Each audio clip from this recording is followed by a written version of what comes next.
Hello and welcome to Swell Season Surf Radio. I'm your host, Karen Song, recording with the Newstand Studio at Rockefeller Center in the heart of New York City. Happy Pride Month to all our LGBTQ listeners out there. For this episode, I have the pleasure of interviewing Christopher Nelius, director of a film that just premiered this week at the Tribeca Film Festival in New York called Girls Can't Surf. This incredible documentary feature film takes you straight to the 80s, where the world of professional surfing is a circus of neon, peroxide hair, and radical male egos. It follows the journey of a band of renegade surfers who took on the male-dominated professional surfing world to achieve gender equality for women and change the sport forever. Featuring a who's who of surfing legends, Girls Can't Surf is a wild ride of clashing personalities, sexism, adventure, and heartbreak, with each woman fighting against the odds to make their dreams of competing a reality. You can go to @girls_can't_surf_movie on social media to get the latest news on where to view it. You also have only another day to stream it through Tribeca's platform, and I urge you to get on it without delay.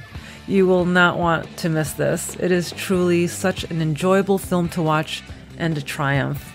In the film, it's Pam Burridge that says, "If you can't see it, you can't be it." And this film is important for this very reason. Look out for my upcoming interview where I had the honor of catching up with one of the film's stars, 1993 world champion, Surf Hall of Famer, and so much more, Pauline Menser, for Swell Season Surf Radio. And now, Girls Can't Surf director Christopher Nelius joins us from Sydney, Australia.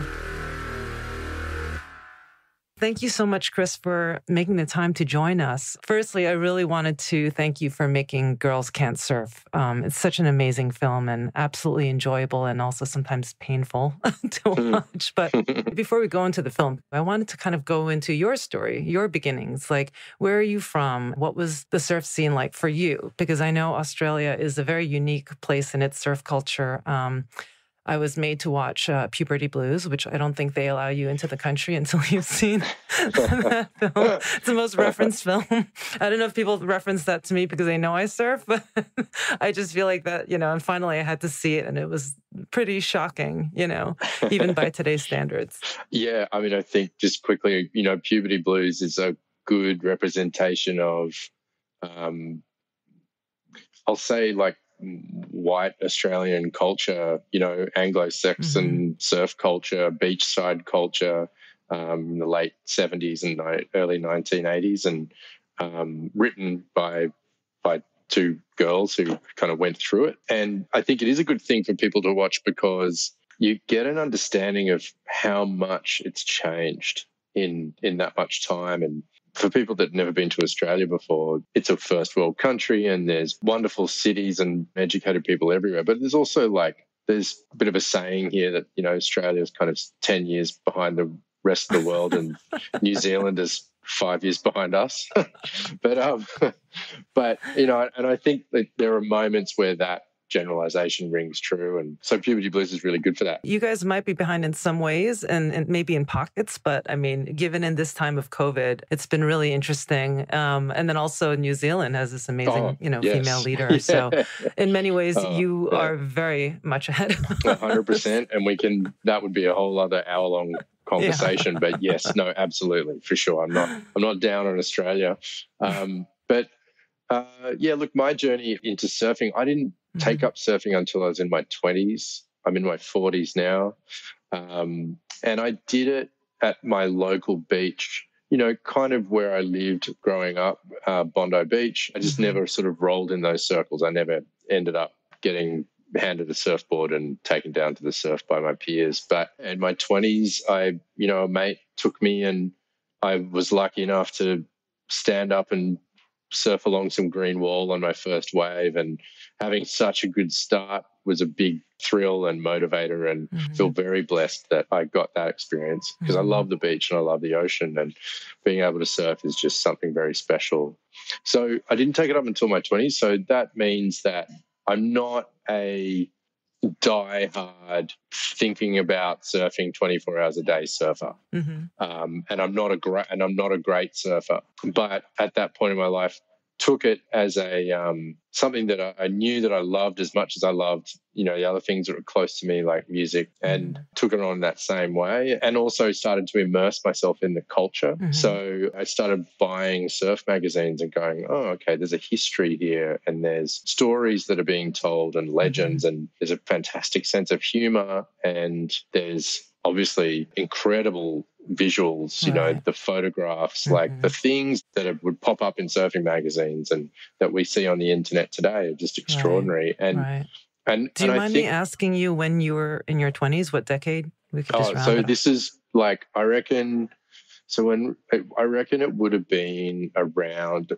2000, maybe around then, that I would have gotten really into it. So I was getting into filmmaking, and I was also at the same time immersing myself in some of the sort of history of surf. And actually, so I'm just remembering now, I was at film school, and I just discovered a film called Morning of the Earth, which is, a really kind of infamous surf movie made by a bunch of Australians, Albie Falzon and David Elphick. And I remember playing that, and part of George Greeno's The Innermost Limits of Pure Fun to my fellow film students at film school, at the Australian Film and Television School, which is like this prestigious school here in Australia.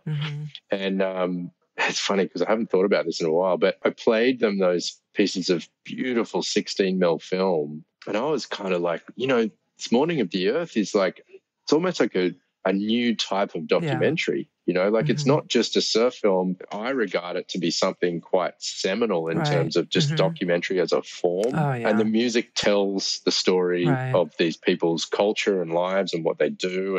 And then if you ever get a chance to see George Greeno's film Echoes, which is 10 minutes or 8 minutes of George Greeno's Bolex 16mm inside a barrel underwater footage to a piece of Pink Floyd called Echoes. And that just blew me away. And I really vibed on a film level and also a culture level. Like, it was a culture I was interested in. And then after that, I was doing like some film work for a film company and developing stories for feature films and so forth. And I ended up being asked to help write a feature documentary about a big wave surfer called Ross Clark-Jones, who's an Australian surfer. So since then, myself and the director of that project and Ross's best mate, Tom Carroll, who's a two-time world champ, we went on to create something called Storm Surfers, which was kind of a Discovery Channel show where you'd sort of use meteorology and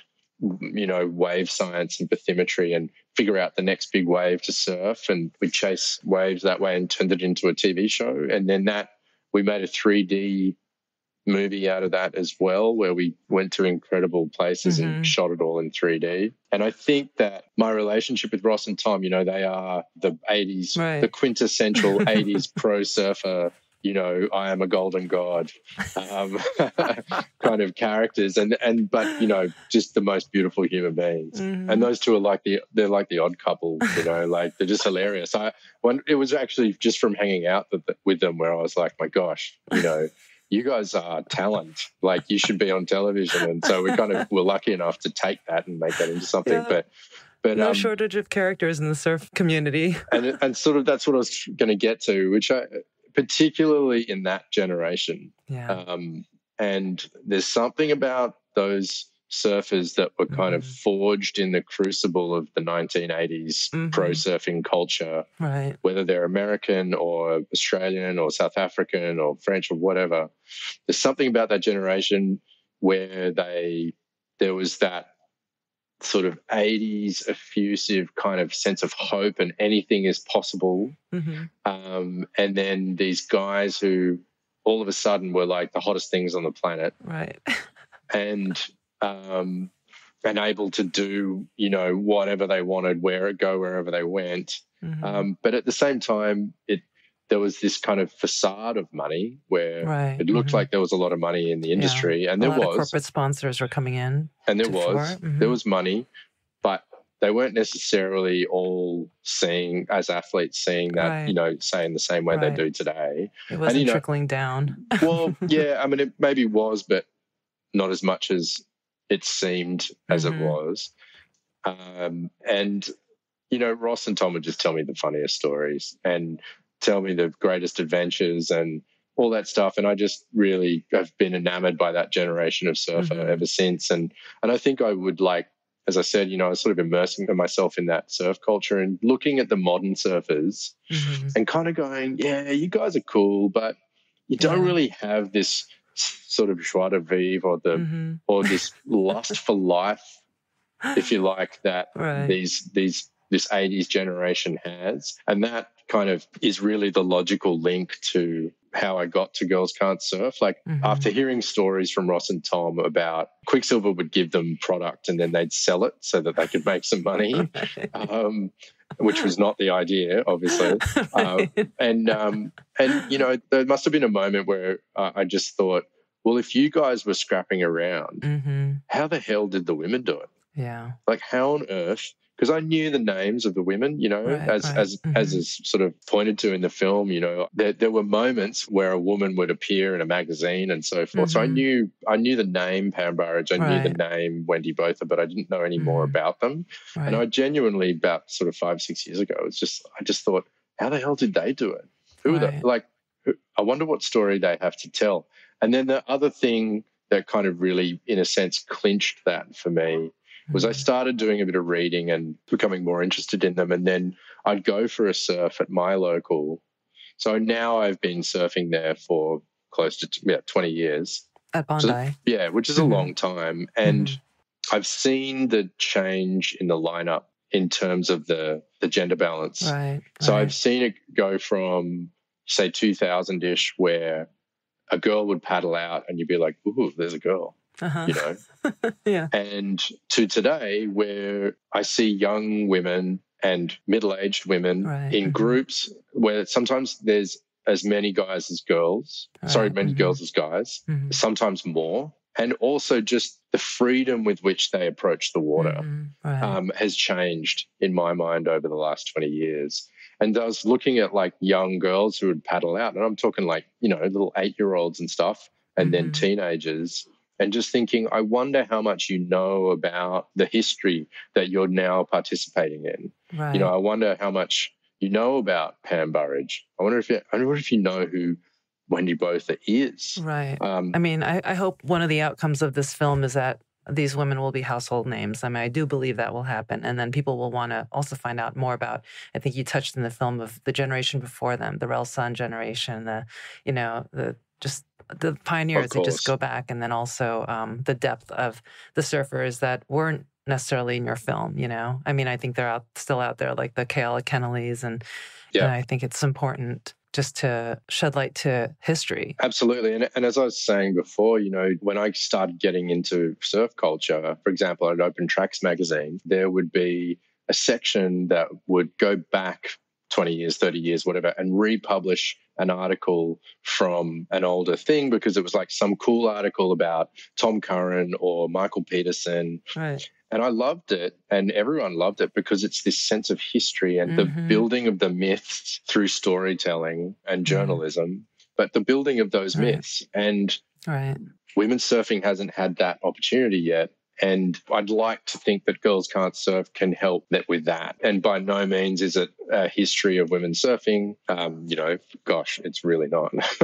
But I mean, but that's what kind of a void we're dealing with. There's such a void that it really begins to kind of carve out that space. Yeah, I hope so. I hope it leads to more. And you know, there's obviously lots of people out there doing wonderful work and helping to tell those stories.